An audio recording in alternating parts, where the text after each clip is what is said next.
जय हिंद, जय भारत। कलयुग के लोगों, मैं कलयुगी बाबा जी आज आपको 3 आईएएस की सफलता और संघर्ष की कहानी सुनाने जा रहा हूं। और मुझे पूरा विश्वास है कि आप सब लोग इस छोटे से वीडियो के बाद रोमांचित हो उठोगे और जोश से भर जाओगे।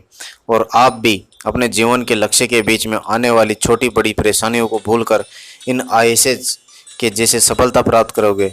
तो अब मैं कहानी पर आता हूँ। पहली कहानी है प्रियंका दीवान की, जो उत्तराखंड के चमोली जिले के छोटे से गांव रामपुर की है। यहाँ 80-90 परिवार ही रहते हैं और गांव में न पक्की सड़क है और न ही प्राथमिक स्वास्थ्य केंद्र। मोबाइल तो दूर, यहाँ लैंडलाइन फ़ोन तक भी नहीं है। 5वीं कक्षा के बाद बच्चों को दूसरे गांव में पढ़ने जाना पड़ता है, क्योंकि यहाँ 5वीं तक ही स्कूल है। यदि किसी की तबीयत खराब हो जाए तो 25 किलोमीटर दूर देवाल गांव में आना पड़ता है, और वो भी कच्ची सड़कों से, तभी इलाज मिल पाता है। इसी गांव की रहने वाली है प्रियंका दीवान, जिन्होंने सिविल सर्विसेज एग्ज़ाम में 2019 में 257वीं रैंक पाई है। प्रियंका के परिवार को ये खुशखबरी रिजल्ट आने के 4 दिन बाद मिल सकी, क्योंकि उनके पास कोई भी ऐसा जरिया नहीं था जिससे वो अपनी खुशी अपने माता पिता को बता सके। 4 दिन बाद जब उसके पिता ने गांव से थोड़ा दूर आकर अपनी बेटी से बात की, तब उन्हें पता चला कि उनकी बेटी ने इतनी बड़ी परीक्षा पास कर ली है। और उनके मुंह से एक ही वाक्य निकला, बेटी आज तुमने मुझे अमर कर दिया है। प्रियंका ने बताया कि 5वीं तक वह भी रामपुर में ही पढ़ी थी, फिर हर रोज़ 3 किलोमीटर दूर टोरठी गांव जाया करती थी, क्योंकि वहाँ छठी से 10वीं तक का स्कूल था। और 10वीं के बाद गोपेश्वर आ गई। यहाँ थोड़ी बड़ी जगह है जहाँ स्कूल कॉलेज सब है। और फिर यहाँ से ग्रेजुएशन किया। जब वह फर्स्ट ईयर में थी तब कॉलेज में एक फंक्शन में डीएम आए हुए थे। तब उन्होंने उन लोगों को कलेक्टर की पोस्ट की अहमियत बताई और कहा कि आप भी प्रयास करें तो सक्सेस पा सकते हैं। तब पहली बार इस एग्ज़ाम के बारे में पता चला। ये 2012 का किस्सा है। प्रियंका के मामाजी देहरादून के एक सेशन कोर्ट में जज हैं। जब उसने इस एग्ज़ाम के बारे में पूछा तो उन्होंने बहुत गाइड किया। तब इसके बारे में थोड़ा बहुत पता चला, लेकिन तब भी मन पूरी तरह से पढ़ाई के लिए तैयार नहीं था। 2012 से ही बच्चों को ट्यूशन पढ़ाया करती थी और प्राइवेट स्कूल में भी पढ़ाती थी। फिर 2015 में देहरादून आ गई, क्योंकि एलएलबी करना था। 2017 में लगा कि आखिर कब तक यूं प्राइवेट नौकरी करते रहेंगे। मैं अपने आसपास की चीज़ों को भी बदलना चाहती थी। गांव के हालात देखकर बहुत मन होता था कि हम कुछ ऐसा बने जिससे इन हालातों को बदल सकें। और फिर सोचा कि एक बार तो एग्ज़ाम देना ही चाहिए। उसके बाद तैयारी शुरू कर दी, लेकिन कोचिंग ज्वाइन नहीं करी। इंटरनेट वाला फ़ोन भी नहीं था, तो एक दोस्त के पास फ़ोन था। उसके पास से पूरा सिलेबस नोट करके ले आई और एक लाइब्रेरी में मेंबरशिप ले ली थी, तो वहाँ किताबें मिल जाती थी। इसलिए सिर्फ ज़रूरी किताबें खरीदी और रोज़ाना पढ़ने के घंटे भी तय नहीं कर पाती। हर रात को अगले दिन का प्लान बनाती कि कल क्या काम है और उसी हिसाब से पढ़ाई के लिए कैसे टाइम मैनेज करना है। इस तरह से करीब 2.5 साल पढ़ाई की और लाइब्रेरी से किताबें पढ़कर खुद के नोट्स बनाया करती थी। उसी से पढ़ती थी और पहली बार में एग्ज़ाम क्लियर हो गया। और मुझे लगता है कि जो मेरे साथ परिस्थिति थी, उन्हीं की वजह से मैं आज ये लक्ष्य हासिल कर पाई हूँ, क्योंकि वो सब चीज़ें मुझे याद दिलाती रहती थी कि मुझे क्या करना है। आज मुझे मेरे ज़िले से भी इन्विटेशन मिला हुआ है कि वहाँ मेरा स्वागत समारोह है।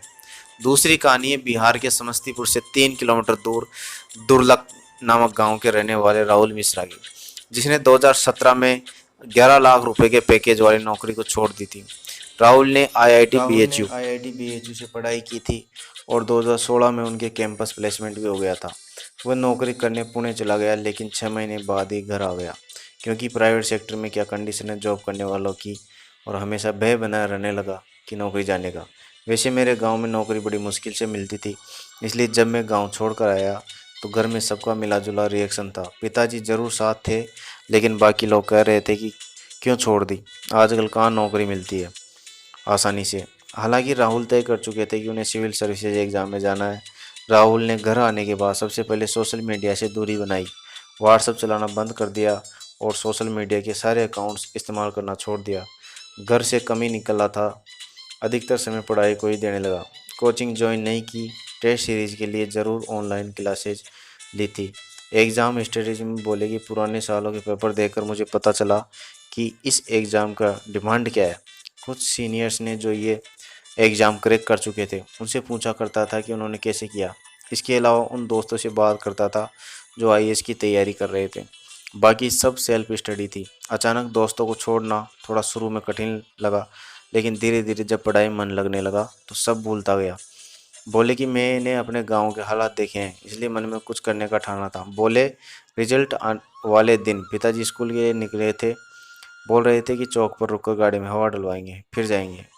तो उनके निकलते ही रिजल्ट आ गया और मैंने देखा कि लिस्ट में मेरा भी नाम है, तो बिना किसी से बात किए दौड़ लगा दी और 1.5 किलोमीटर दौड़कर चौक पर पहुंच गया और पिताजी कहा कि हमारा सिलेक्शन हो गया है। इतने में वो और मैं दोनों रोने लगे। हमें देख रहे लोग समझ ही नहीं पा रहे थे कि सीन क्या चल रहा है।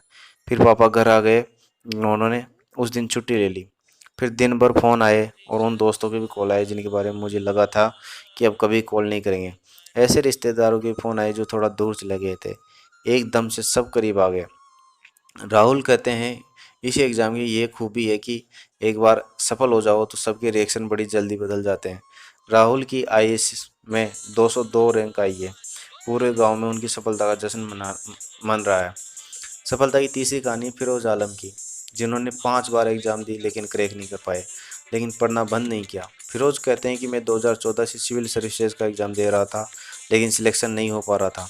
2016, 17 और 18 में प्रारंभिक परीक्षा पास हो गया, लेकिन मुख्य परीक्षा में रुक गया। 2019 में मेरे लिए आखिरी मौका था और इस बार मेरा सिलेक्शन हो गया।